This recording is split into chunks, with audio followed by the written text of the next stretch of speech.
Good evening, everyone. Please welcome Robert Rosenblum as a participant.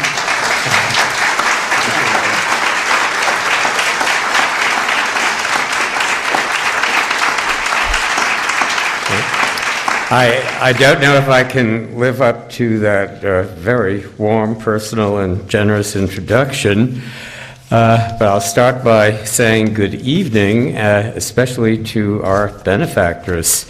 A double good evening to her. I have to say that I am totally delighted to have this particular opportunity to give this particular lecture, because it's not really like the kind of lecture you're usually asked to give. I mean, generally it's about a theme or about a big show or about a particular artist.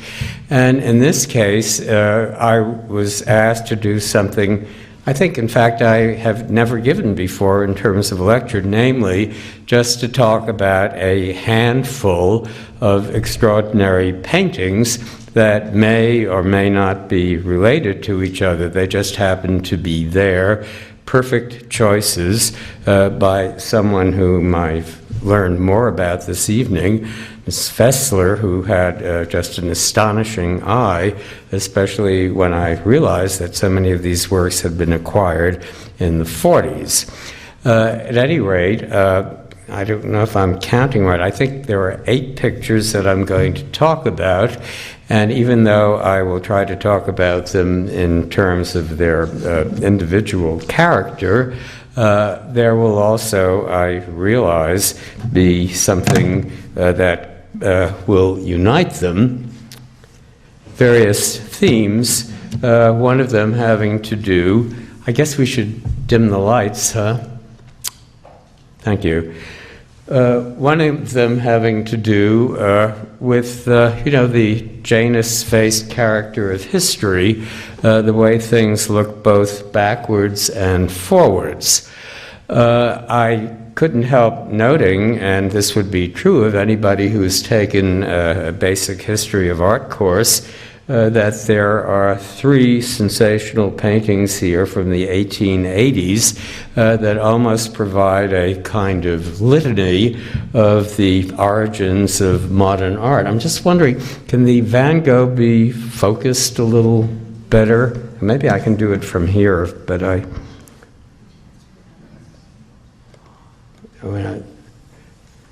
that seems preferable. And the traditions of writing the catechism of modern art always locate this huge sea change in the 1880s as establishing the foundations for freedoms to come. The word that was coined a long time ago to characterize this change in these artists was post-impressionism, and that implied something chronological, and the chronological period was in fact the 1880s. So that, just in terms, thank you. So just in terms of the unexpected coherence of the group, we have 3 absolute perfect demonstrations of what happened in the 80s that seem to lead to the 20th century. The way to look at this Van Gogh, or the ways to look at this Van Gogh, are multiple. One of the things that startled me when I saw it just an hour or so ago was the fact that the surface was so unbelievably crusty and rich. It almost looked like something that had been baked in pigment. And this is something that one constantly forgets in terms of color reproductions, which we're all saturated with, that the texture, the actual sense, the 3-dimensional sense of the pigment that seems to be oozing and baked, that this is part of the experience of the picture. So that when I look at the slide over here, it looks particularly blank and dead. But we're all used to looking at slides, and we somehow subliminally add, in the case of Van Gogh, that extraordinary surface. I said a few moments ago that the general way to look at these pictures of the 80s was to look at them as pioneers of very strange things to come. So that in looking at this painting of a peasant in a ravishing and rude natural setting in the south of France, one would begin to think of branches off its tree that lead to more extreme, the buzzword would be abstract expressions in early 20th century art. I show you as an example a painting by one of the card-carrying fauves, the so-called wild beasts, who exhibited in 1905. This is a painting by Maurice de Vlaminck. And one feels, just in terms of Darwinian evolution, that this is a natural, inevitable consequence of the experience of a painting by Van Gogh. The colors become, if possible, even more intense, so that you have the feeling of a rainbow spectrum of red, orange, yellow, green, blue, purple. Incidentally, Van Gogh spoke a great deal when he wrote about this picture about specifically the contrasts of purple and yellow complementary colors in this painting, the same kind of thing that Seurat thought about. But in any case, this seems to be a consequence, a necessary sequel to the innovations of Van Gogh. That, in general, was the way in which he and other post-impressionists like Seurat, Cezanne, Gauguin of the 1880s, that is the way they were located in terms of the history of art. But things change, thank goodness. It would be terrible if art history didn't keep changing, just as it would be terrible if we as human beings didn't keep changing. And one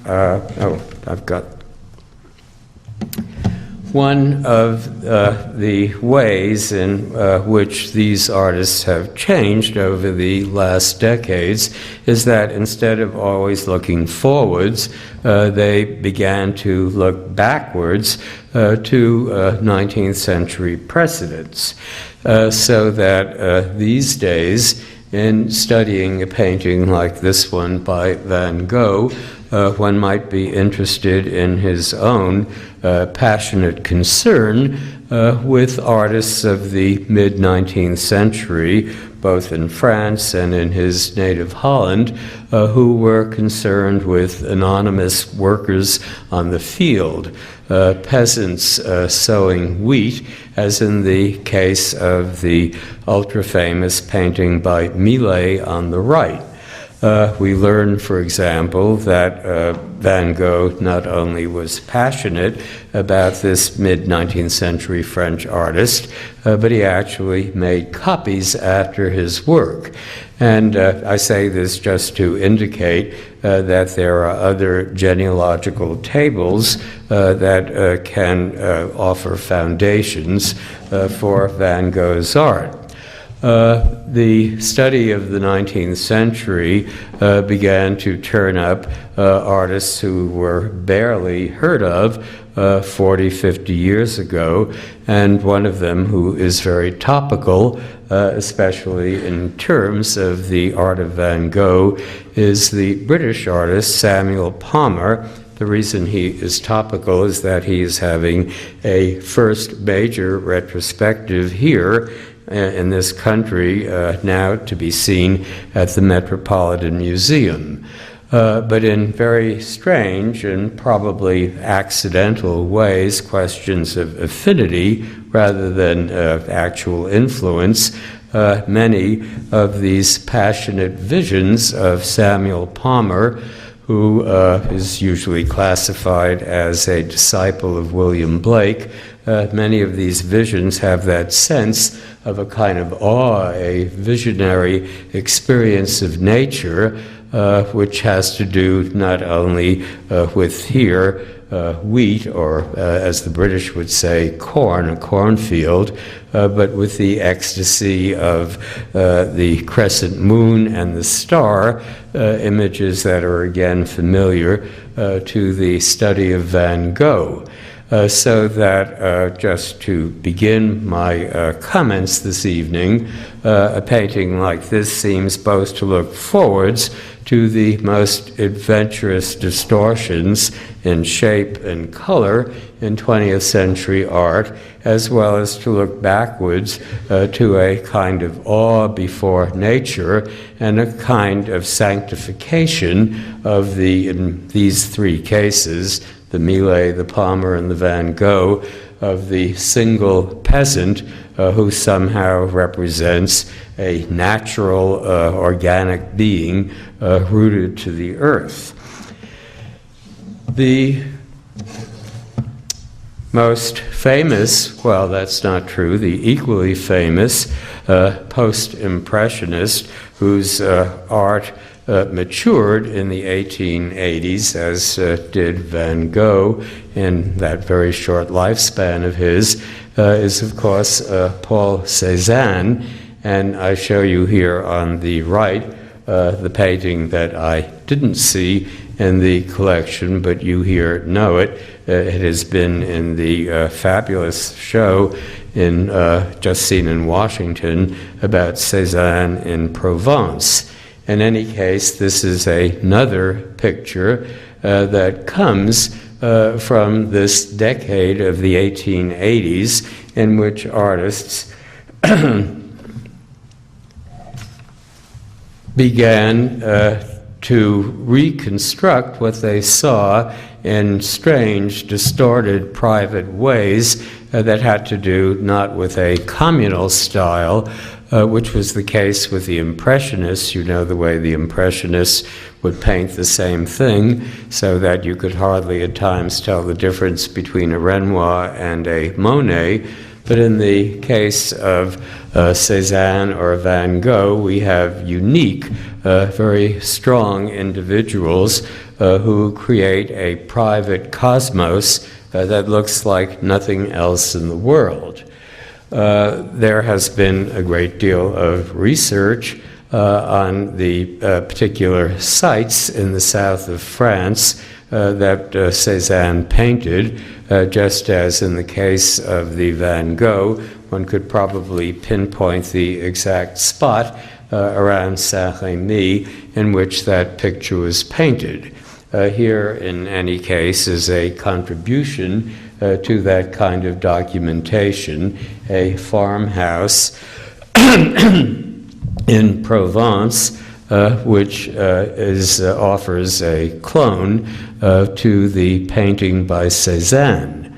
One of the things, of course, that was so admired in the painting by Cezanne from the point of view of the 20th century was the fact that he looked at something like this. Of course, it was in color and not in black and white, and then transformed it exactly as he felt, sometimes nodding in the direction of the empirical fact, like the character of the placement of the windows or the smoky blue atmosphere of the mountain range beyond that led to the famous Mont Sainte-Victoire, but otherwise he would expand and contract what he saw at his will in order to make the picture look as though it was, one might almost say, a breathing, living, organic thing. This is a marvelous kind of transformation which becomes perhaps not so apparent. When I projected this slide, I realized how dreary, gray, and blurry it was, but forget about the documentation. Look at the painting by Cezanne, and you will see this extraordinary way in which this artist, almost for the first time, and not quite like anybody before or during or after, would do something like take this house and make it look as though it was, shall we say, simultaneously expanding and contracting, sort of heaving in connection with, well, for one thing, the earth below, which seems to push it up a little bit, or then there is the roof above, which to our surprise suddenly seems to link with the mountain range behind, which in fact must be miles away, as we can see in the comparative photograph, so that there is this extraordinary sense of disparate things, the house, the grass, the road, the mountains, the sky, that are in completely different places that suddenly begin to fuse like a living fabric. And in order to do this, the forms have to be distorted, so that if one can talk about a picture having almost an organic life, that is seeming to be breathing, to be moving, to be connecting with adjacent things, here is something that Cezanne has done. Once again, the picture, at least for many generations of art historians, seemed to point to the future. Its role was that of a great-grandparent, a kind of BC prophet to the AD world of the early 20th century. And in particular, a painting like the Fesler Cezanne on the right could be used as an example of what inspired some of the most daring adventures of the early 20th century, namely the invention of Cubism in the hands of Picasso and Braque. Here on the left is a classic early Cubist Braque of 1908, and you can see how many lessons he extrapolated from the painting of Cezanne. I mentioned before this extraordinary way in which near and far and middle ground in the Cezanne become compressed as well as simultaneously expand into the distance. And this kind of density, this kind of compression of near and far, reaches almost a breaking point in the case of the early Georges Braque on the left. It's still, like the Cezanne, has that character of natural colors, the earthy colors of the houses, the green of the forest, the bark of the tree, but it also is moving into something that seems totally unreal, so that the relatively livable farmhouse in the Cezanne turns into something that seems like a geometric ideal, something, in fact, that is cubic, hence the nickname Cubism, but something which, as you notice, has lost all the windows, so that these buildings almost look like those little buildings that you have in a Monopoly set. They are abstract, ideal forms. Here is Pablo Picasso, 1908, taking cues also from Cezanne and stripping the complexities of things seen as they still remain in an almost documentary form in the Cezanne into something that seems to be stripped bare to some sort of Platonic ideal.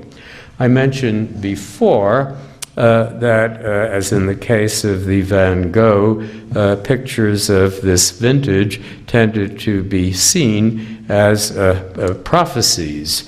But again, as in the case of the Van Gogh, these pictures have started to look backwards as well.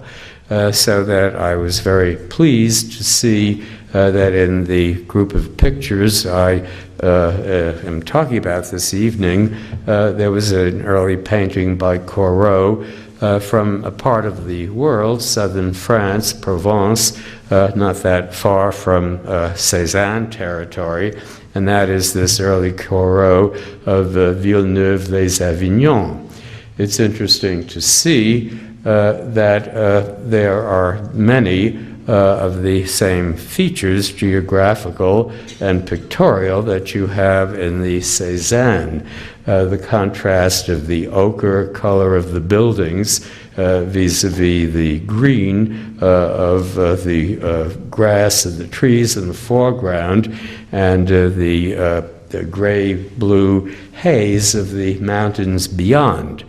So that here, earlier in the 19th century, we already have a great French artist responding to this neck of the woods and producing similar results, although, needless to say, one could look at it both ways. That is, on the one hand, how there is continuity here, and on the other hand, how Cezanne really ruptures a tradition of landscape and unleashes all kinds of new possibilities, some would say demons, for the history of modern art.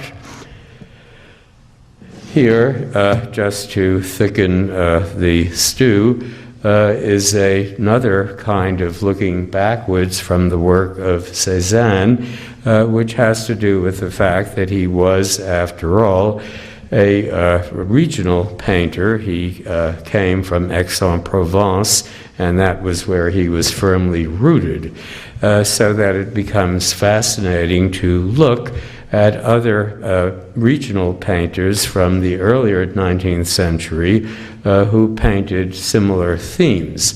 This is just a very obscure artist. His name is Lanoux, who painted the Pont du Gard, the Roman antiquity in Provence, and you can see something of this sense of a kind of architectural firmness, buildings by man on earth, that is again continued into the world of Cezanne. Ditto, other earlier 19th, late 18th century French paintings seem also to herald what Cezanne would do much later. Here is a painting by a major French landscape artist of the late 18th century, Valenciennes. This is not Provence, but a view of Rome, and that kind of order between architecture and nature, the contrasts and the fusions of these simple geometric forms made by man, and the green that bursts through it, and the haze of the sky above. This is something that is part of the genealogical table of this artist.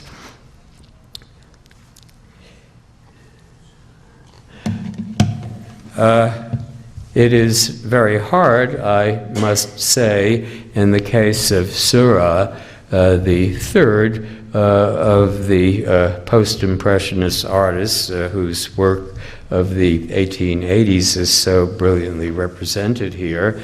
It is very hard to think of prototypes for him insofar as he is aggressively, in the 1880s, an artist who wants to embrace, shall we say, everything to do with the Industrial Revolution and everything to do with the new world of science and engineering.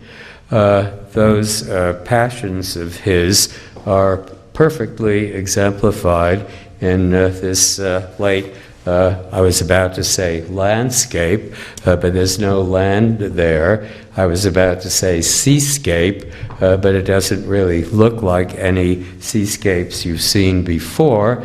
It really looks like a completely artificial complex, a nautical fantasy which was real on the Channel coast of France. There is the pure cylinder of a lighthouse on the left, and most astonishing in the foreground, just think of the dirt road in front of the Cezanne. Well, here it is this asphalt path, perfectly new, perfectly clean, perfectly tuned to a world of engineering and rebuilding a completely artificial complex, in this case a nautical complex, so that the picture has absolutely the flavor of the whole new world of building of modular parts that pertain especially to the 1880s. Just think of the Eiffel Tower, or think of the fact that, say, at exactly the same time in this decade, both the Panama and the Suez Canals were being built. These extraordinary intrusions of feats of engineering into old-fashioned nature. I'm showing you on the right a slide that Ellen happily supplied me with. This is a preparatory study for the painting that you have here, and you can see how, among other things, Seurat's instinct was to become more and more impersonal in terms of the application of paint and in terms of the clarity, the crispness of the geometry in the image, so that he, one might say, was the equivalent of an engineer in paint. I would call your attention, for example, to the way in which the cylindrical form of the lighthouse over there is repeated in diminutive aspect in the bollards that go along the coast, the edge of the asphalt road. Again, as in the case of the Cezanne, we feel that the traditions of Western perspective are being challenged. They certainly are in the case of the Cezanne, in which the most extreme distance and the most extreme foreground keep joining forces and then separate. And in the same way, in the Seurat, that great parabolic sweep of the asphalt road tends to leave you right in the front of the picture, connecting with the horizon, so that there is this funny sense of vast distance behind, but then in turn it is brought up front into this silhouetted pattern. As you know, Seurat, like Van Gogh, died at a terribly premature age. In the case of Seurat, he was born in 59, and he died just a year after this painting in 91.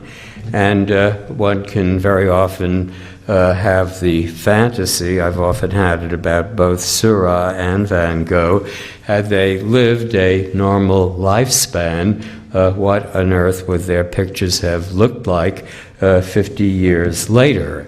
I'm not quite sure about Van Gogh, but I did, for this evening's talk, have a thought about Seurat, which I will show you in a moment.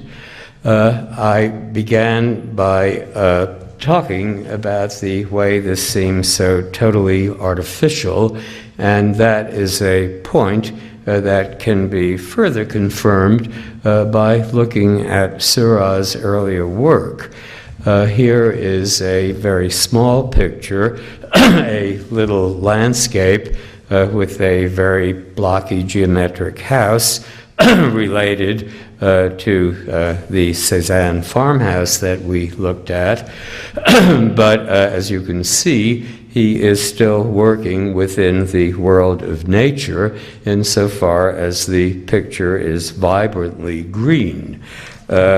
Green, however, is a color that seems to have been totally expunged from Seurat's palette at the end of his decade of painting, so that the very synonym of nature, chlorophyll, is completely absent from this picture, one of the things that gives it this totally unreal character. I'm showing you again just another straw in the wind, an early sketch by Seurat, which shows a farmer, farm scene, rather like Van Gogh's, but as you can see, the posts here are aligned in this absolutely regular beat, beat, beat rhythm that in terms of looking at the young work of an artist as a prophecy of his mature work is a perfect preview of these things to come. But I said before, I wondered what Seurat might have looked like had he lived, say, to be 80 years old, and maybe he would have looked like this, a painting by the American Ralston Crawford of the Whitestone Bridge, which, as you see, is again another hymn to engineering, as clean, as immaculate, as precise as Seurat tried to be in the 1880s.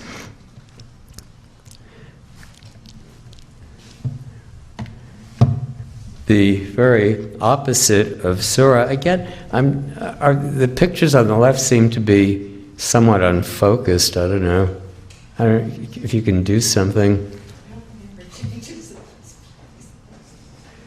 Although,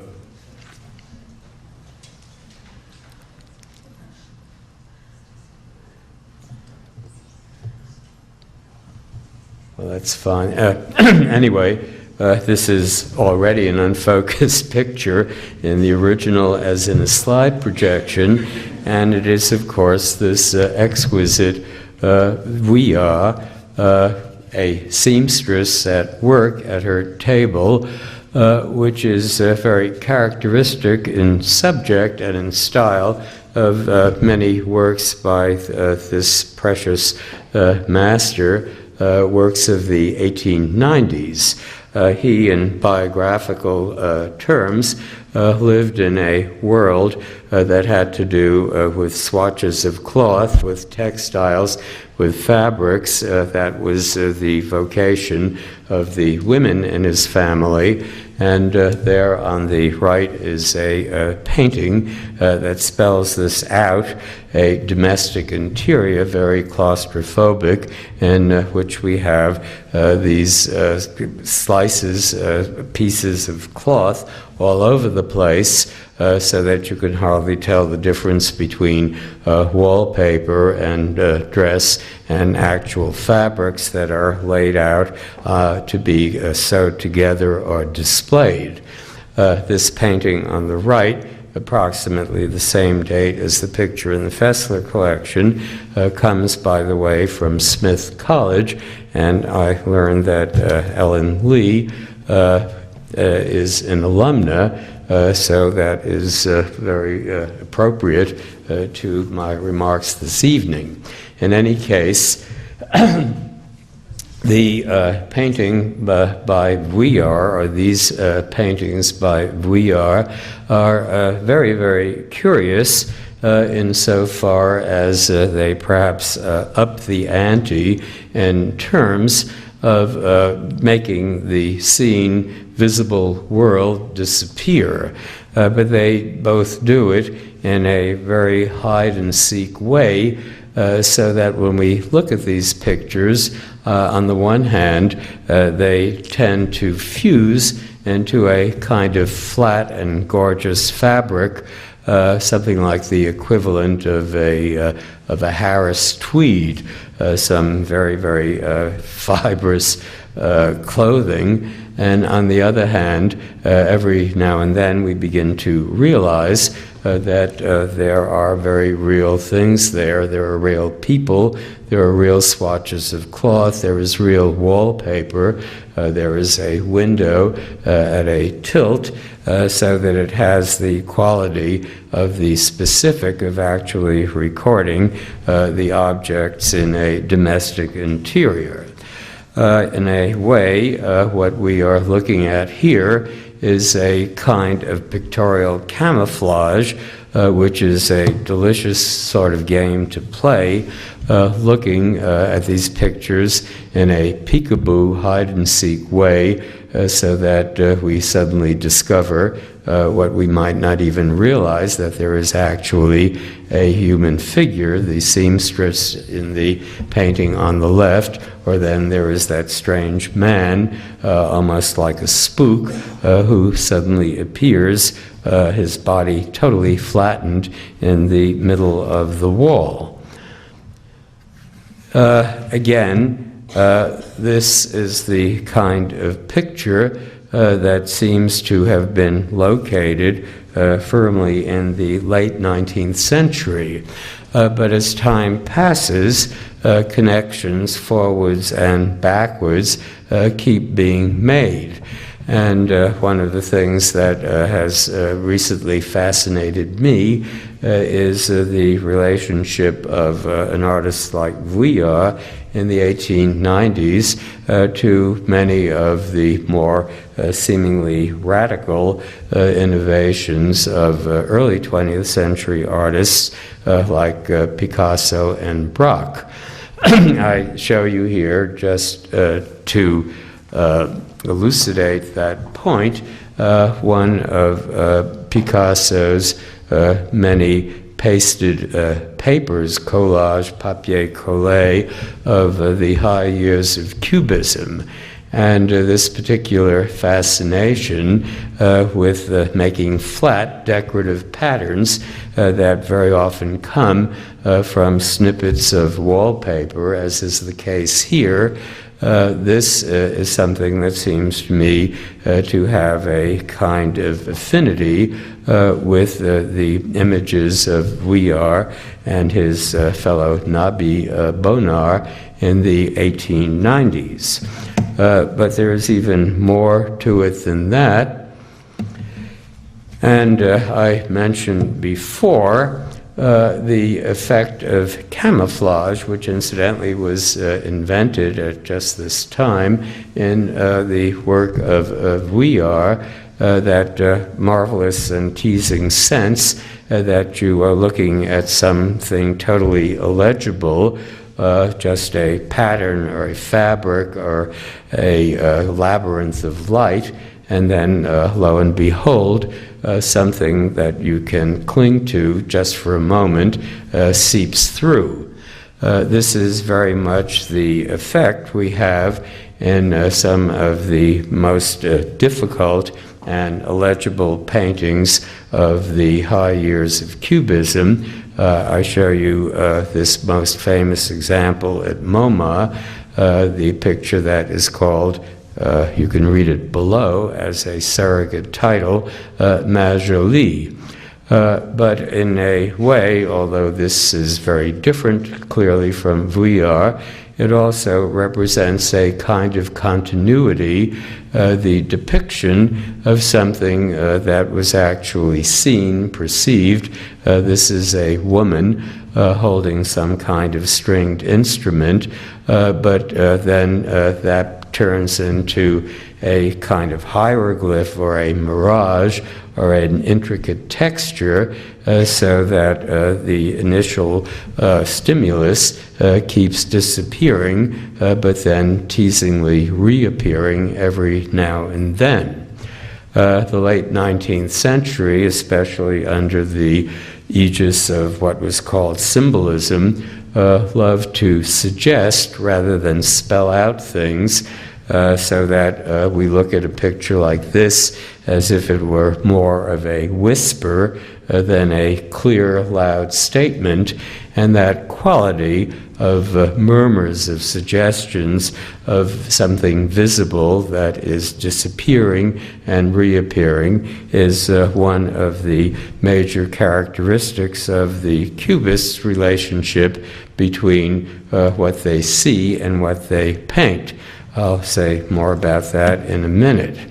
I particularly chose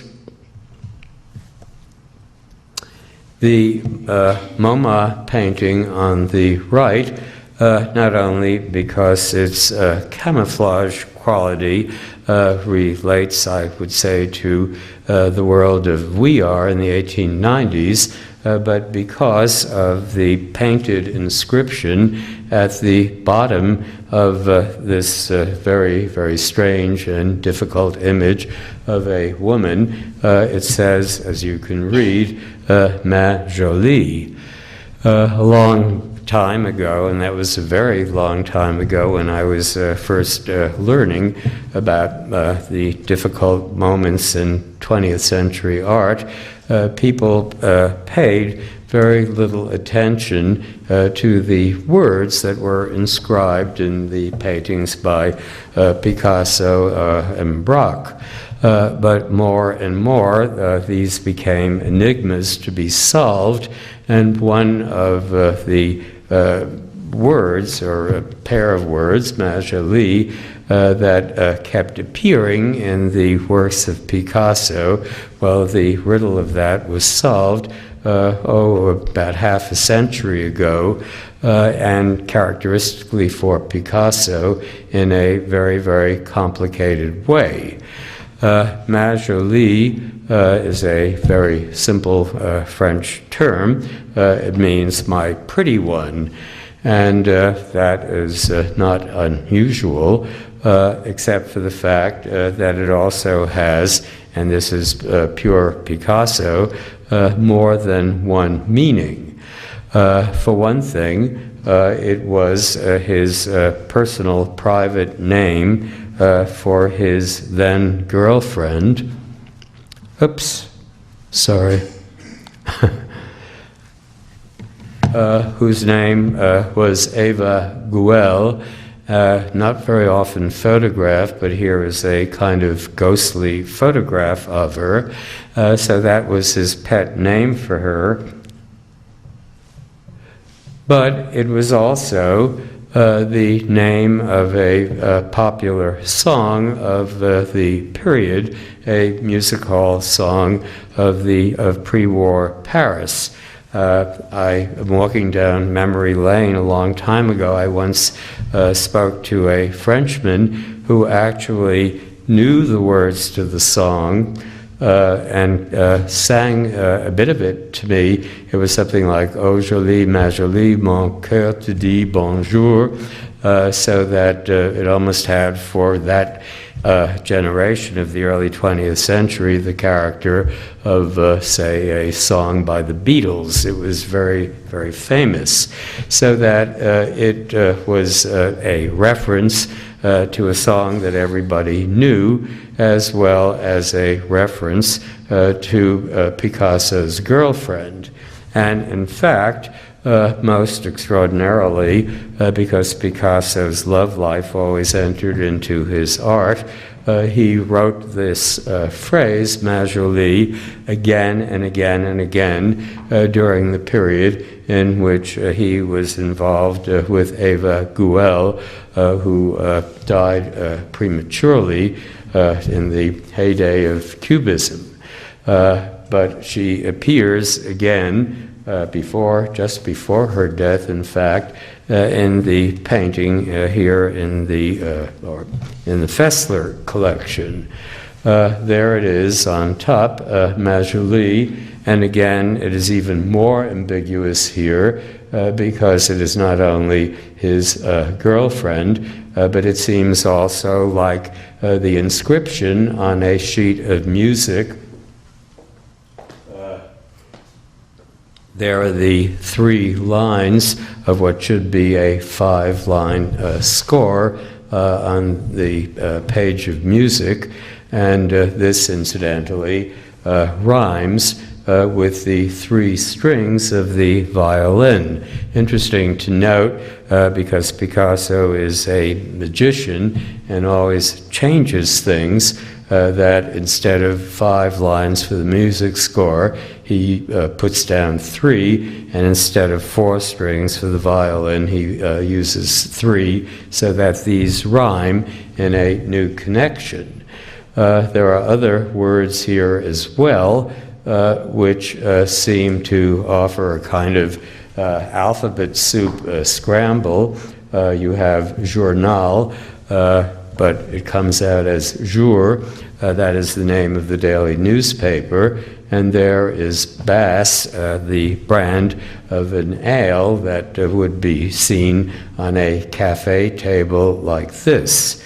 As I mentioned, Picasso, like some lovesick boy who inscribes the name of his beloved on a tree, kept including Majoli in his paintings.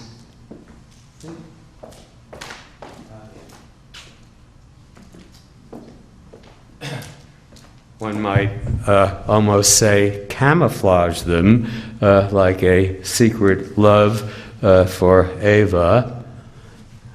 And in another case, he actually inscribed J'aime Eva, I love Eva.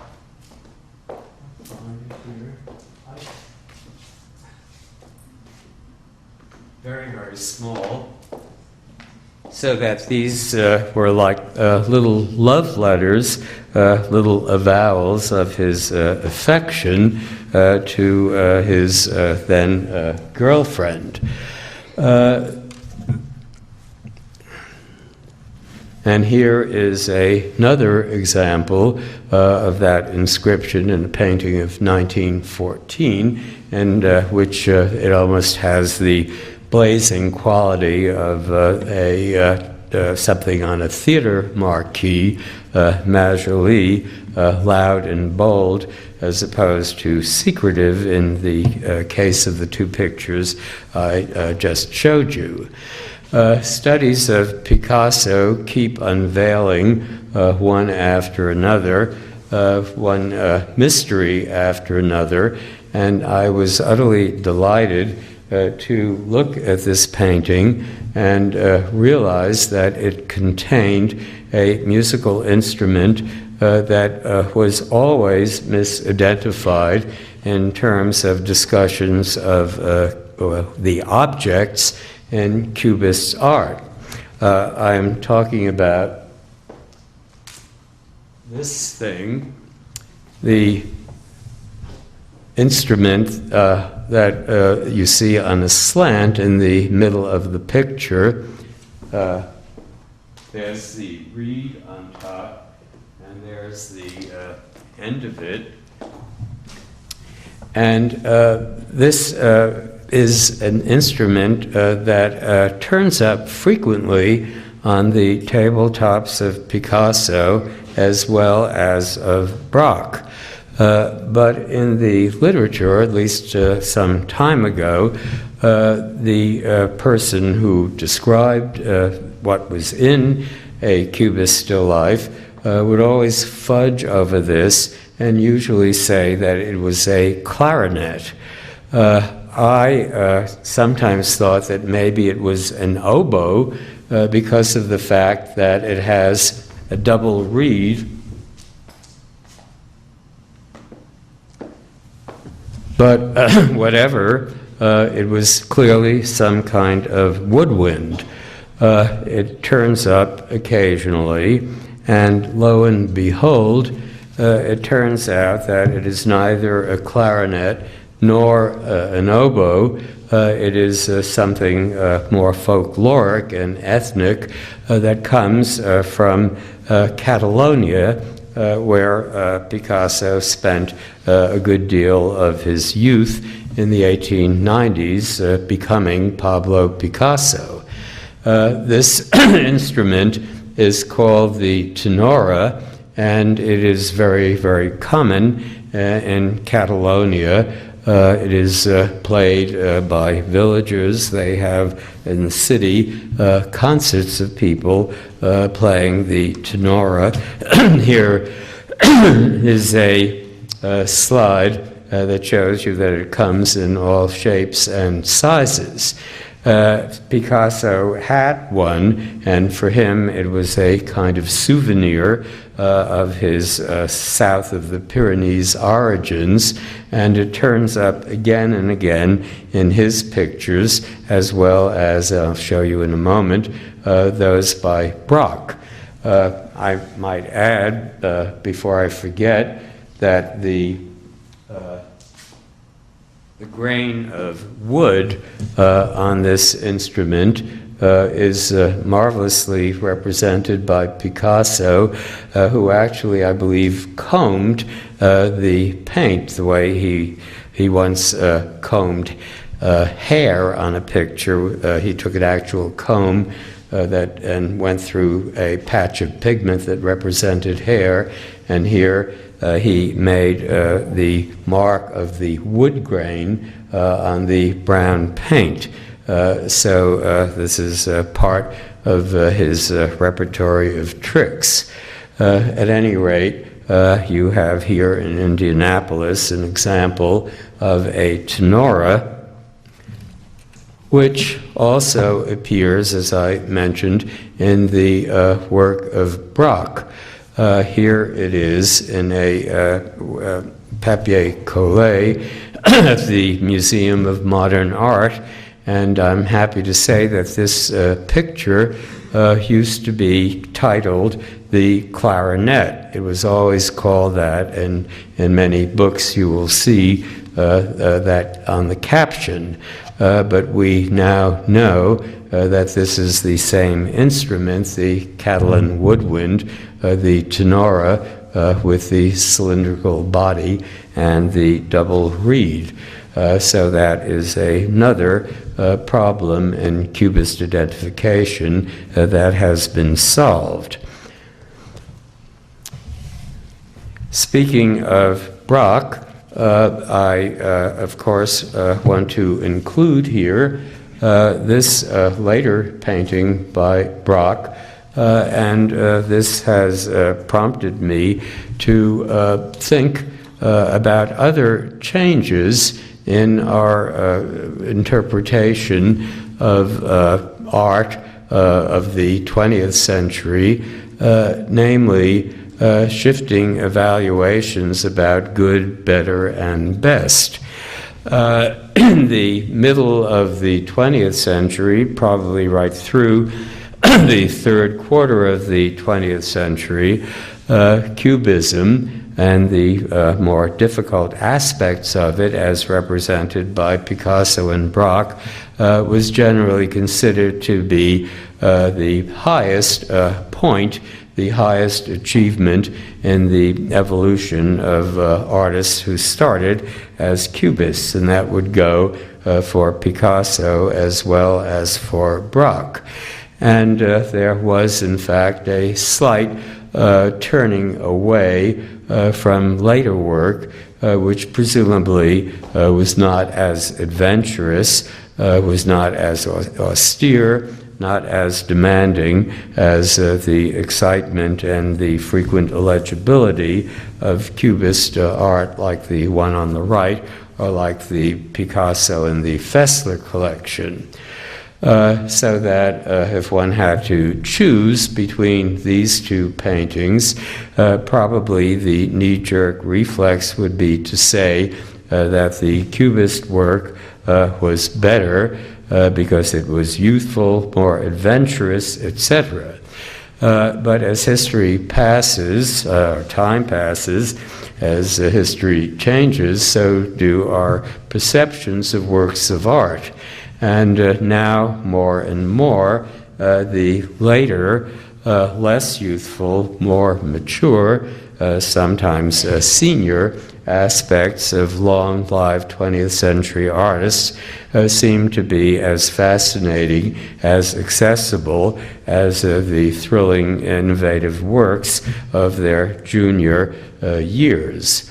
So it is that instead of looking at a block like this in terms of its not having the excitement of the original innovations of Cubism, it can be looked at in terms of other kinds of pleasures which have to do with, among other things, the introduction of these very sumptuous colors, the combinations of yellow and purple, which would have been out of bounds in the early Cubist work. People liked it because it was monastic in quality, tended to censor any colors out of it.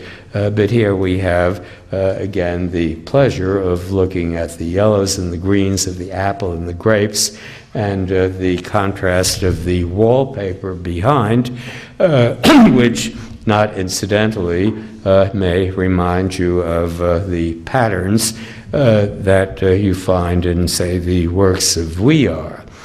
At any rate, these later works by initially revolutionary artists have come more and more to the fore in recent years, so that we look at them not as if they were belated sort of senile efforts of artists who were thrilling in their youth, but fascinating or beautiful works of art in their own right. That is something that I thought about when confronted with the Chagall in the Fesler collection. A long time ago, the response usually would have been that the best Chagalls are the early ones, and especially those that seem to be marked by the character of Cubism. So that I show you here this early Chagall, 1912-13, a typical Shalom Aleichem fiddler on the roof, which would have been esteemed just because it has so many of the quirky jigsaw puzzle patterns that you have in Cubism, as well as the relatively austere palette, which in the case of Chagall, a riotous colorist, only permits yellow.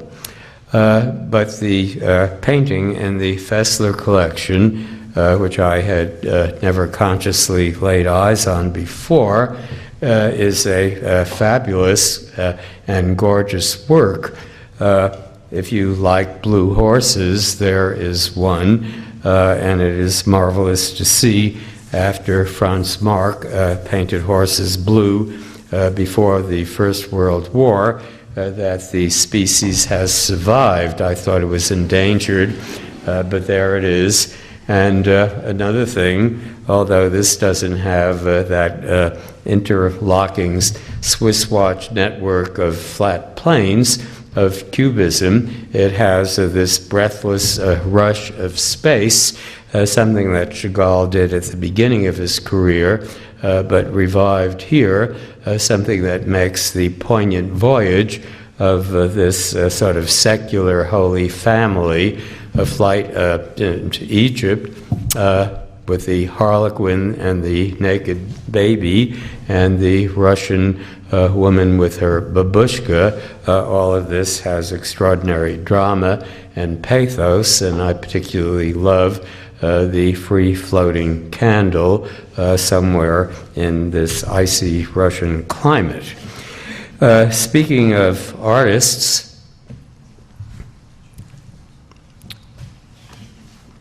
whose later work was ignored, or in this case actually reviled, although will also be revived, there is Giorgio de Chirico, whose work again is represented here in the last of these paintings that I will talk about this evening, namely this one on the left. As you can see, it is not alone as an image, but relates to earlier paintings by de Chirico, like the one on the right of, I think, 1914,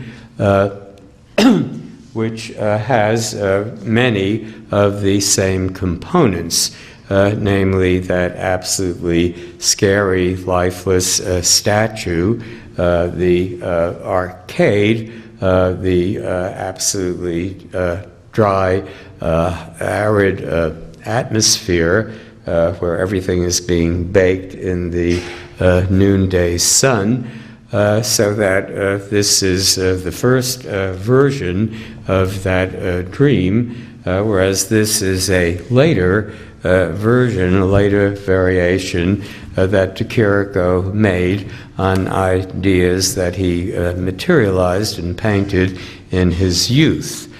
There was a great deal of hostility to the evolution of de Chirico's career. Namely, he was an artist who had, as a young artist, an absolutely brilliant beginning, painting pictures like the one on the right that were unique, memorable, and that cast a long, important shadow on the evolution of fantastic paintings, surrealism in particular, in the 1920s and 30s. But then de Chirico began to do many things that were unthinkable in terms of the proper history of modern art. For one thing, he reverted to painting in a more conservative, classical way, but much worse, completely violating the tradition of originality, innovation in 20th century art. He began to copy his own earlier works, as well as is the case here, to make variations upon them, so that he was really being, in a way, nostalgic, retrospective, looking at his youth and re-experiencing it. That is the case in the painting in the Fesler collection, in which you have so many of the ingredients of earlier de Chirico's, that strange, not living, not dead statue, that strange shadow that comes from some other monument that we can't see. Again, the Renaissance arcade, but with these weird windows that are all shuttered. You can't really see it in the slide, but the windows there are also all shuttered, which is not only about the heat, but one feels that this is a cemetery, that there is nothing alive in it, and that, of course, includes the weird vista of the railway train with the smoke coming out of it, except for the fact that we know that it cannot move an inch because this is all absolutely frozen in time. As I mentioned, this kind of later variation by de Chirico on his own earlier works, and often not just variation, but repetition, was thought to be